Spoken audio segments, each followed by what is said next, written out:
The whole influence of the album, yes. Okay.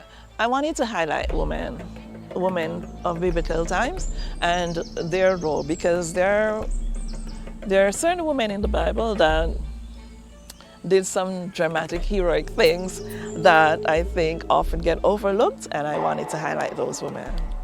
I was heavily drawn to Matthew chapter 24 during those times and Matthew 25. And I decided to take some of the poems to put to this album that I'm calling Wedding Invitation, because Matthew 25 talks about a wedding. So I wanted to share the story of the wedding invitation to all humanity. So I selected pieces. So after writing, I selected there was one poem that I wrote before, because it's part of an ebook collection, Talk of the Town, that I had before. So I decided to include that one on the album. A lot of people tend to say the Bible is patriarchal, which the culture could be patriarchal, but not the creator. He sees men and women as equal. So I wanted to show his perspective and how he dealt with women.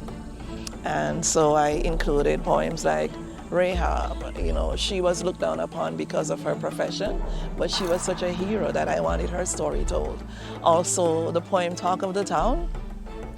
She was caught in an adulterous affair, and when they brought her to the wise judge, I call him in the poem, which is the Messiah, they didn't bring the man. Can a woman be committing adultery by herself? Right. And she went away justified. She was not condemned. So I wanted to show how the society might treat women and how we might say, oh, well, that's what the Bible is, patriarchal. But when you look behind the stories and how, especially certain women in the stories, their heroic, their brave, their courage, we see oftentimes they influence men. They influence men for good, they influence men for bad, but they change the world a lot in these stories if we pay attention. So I wanted to highlight that.